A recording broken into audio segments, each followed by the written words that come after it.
Brawlhalla Legend 60 Loki. This is going to be my full review of him, and also we're going to showcase the SIGs before we get into the games. Starting with Scythe and SIG, it is an anti-air that also has active input. Right there is no active input, and then if I hold up here, I throw them upwards. There is also a weird variant that I didn't know about that you can actually use it on the wall.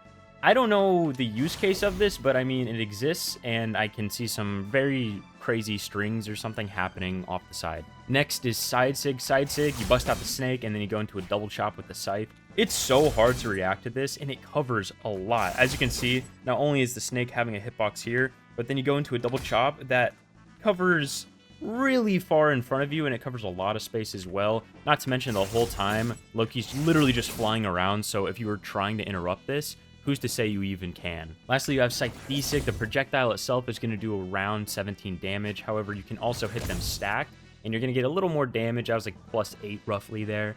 So it's kind of like Arcadia side SIGs when you charge them, except there is no charge needed, and if you do charge it, it doesn't give it any extra range. It's the same thing, just more damage. Next is Katar N-Sig, which is an anti-air, as you can see. All right, that's all fun, right? We love anti-airs. It has a pretty generous hitboxing, which I'll show in a second, but you can also do that. You can hit them off the side of the stage, which I don't know how many Katar Legends can do that either, but the reason this is even possible is because of the hitboxing you see right there. As soon as the chains and the Katars come out of the other end of the portal, before the explosion, there's hitboxes, so you're able to kind of snipe them, and then, yeah, get some real nice cheese. Side sig, when you're not connecting, is a huge stacked double swing. However, when you hit the opponent, it adds a third finishing hit, and as you can see right here, Mordex has 5 defense. I'm running strength stance, which I think makes me 5 strength as well. So it's 25 damage, which is pretty good. It also can hit stacked, which, yeah, the damage drops a little bit, but that's really, really good. Also, even if you miss it, you can jump straight out of it. That's so good. So there's 2 versions to this D-Sig. First is a non-active input one where you just kind of get thrown up. It's a super good kind of just on-stage killing tool. If they're above like 150, I believe it's going to kill. And then second is this version, which is kind of like a reversal spike, which, yes, if you're off stage, that could be super sick and you would want to use that version. However, early health, they're at 0 right now, right? I can string it 1 frame into dare early health. So that's super good. So if they have no dodge, I can get all of that guaranteed. I'm almost positive. So is Loki a W for being Legend 60? I would honestly say, yeah, I think he's super cool. I think he has the most like style in terms of possible plays and the SIGs, just how they visually look. You know, brokenness, clear brokenness aside, I think he's going to be really, really cool to see what kind of things people figure out with him, right? You already know players like Sandstorm are going to be playing him, so there's going to be some really sick representation of the character. As far as myself, I don't know.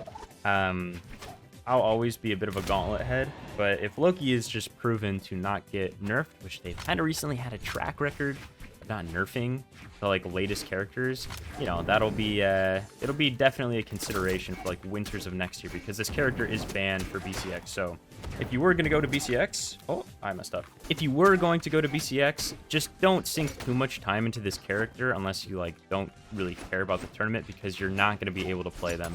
And trust me, dude, listen, I will let you play Loki into me. I don't care, but some of these guys, dude, some of them they would cry. I mean, dude, like straight up, I'm not going to name names, but tears would be shed if you locked in Loki against him. That's all I'll say. Still kind of unfamiliar with the kit, but this SIG is super unique for Scythe. I really do like it. The projectile is kind of slow, but I mean, who cares, right?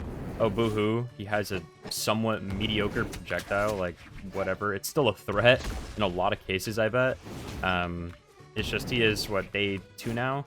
So yeah, it's going to be crazy what people can do with this guy, I think. We don't want to see a Scythe Katar Legend that already has Ser on Scythe, and also if they gave it the old 9-dex Katar stuff, you know, I don't want to see Linfei and this guy, because that would just be so bad, dude. Having to deal with Dare Nair, or no, not my bad, not Dare Nair, what is it? Dare D-Light, Dare N-Light, recovery. Like, this character is already super high tier. It is on release, I will give you that, but still, I think even with nerfs, just the fact that they have Katars and Scythe, they are easily, and a new tier list will come on the way, easily like an S tier plus legend. I do want to mention not having any kill combos with Loki. That kind of sucks, right? You don't have a sword D-Light Sair, D-Light Recovery. You don't have that. And that can, for some people, make or break a character, not having that guaranteed, like, setup. But also, I think he's so potent when it comes to gimping. His SIGs are so strong, at least for the foreseeable future, that's not really going to be that much of a problem. Maybe down the line, you know, once they get his balance right after patch like 7, because they never seem to nerf these characters properly on the first try. And trust me, for a character like this, dude, it'll take a lot. Like, I don't think there's any way, even if they do nerf him, and even if you don't think he should be nerfed, he'll be fine. Like, the design is so strong. I've kind of said this with Mordex in the past. Characters like this are always going to be good, and there's just no way. Like, unless Katars are so bad, there's no way that this guy is going to be terrible by any means. Also, what that guy just did, if I have no dodge, which I didn't, it is just a guaranteed setup, the N-Light into N-Sig, which is pretty crazy.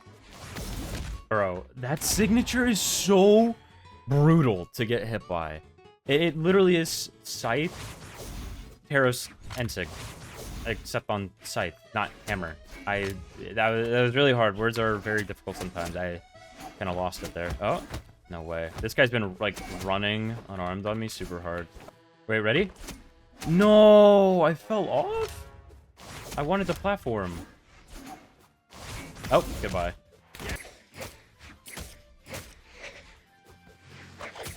Oh. Guy used dodge. He's getting punished on Katars. Yes, sir. He can't do anything about that, bro. I'll just keep swinging.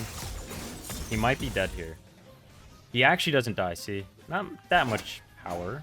A lot of SIGs there would have killed on Katars, but I guess not. Loki. Which is a very good thing. However, it still is going to hit on the back end like that, which I think is very nerfable. That guy didn't want to dodge. Oh, turn him around. Come on. Round 2. Like, again, I'm not used to the angle yet. I keep thinking it's going to be lower than it is, because it's not, like, linear. That's been so sick, dude. The kills people are going to get with that SIG, I think, are going to be so nasty. Oh, yeah, by the way, if you don't hold down through a platform, you're going to be landing on that. So it's actually a pretty good mix-up. So if I hold down here, I'm going to go through it. If I don't, I'm going to land right there. So it's a guessing game. We love that. We love that about characters when they have not only the latest and greatest SIGs, and that is teleporting around. We love it when they can also have active input and also can add some, you know, variables to their signatures when it comes to, oh, how am I going to land? Am I going to go through? Am I going to go land on the platform? I don't know. So, I mean, like, I get new characters still, day 2, but it just feels like it might be a little broken. How did that not hit? That was like the one time to maybe get it, and it didn't connect. Dodged in, he's dead. All in all, I think this character is super sick. The stats are pretty okay. You know, people might see the 5 defense or 5 speed and be like, that's whatever. But dude, I'm telling you, you give Katars old, like, 9-dex combos, he is so broken. And he already is, but he would be, like, top 3 guaranteed for, like, a lifetime. But that's going to do it. Thanks for watching, guys. By the way, if you don't know I stream on Twitch, so twitch.tv/Phazon. Make sure you check that out. It's always in the description. Bye-bye.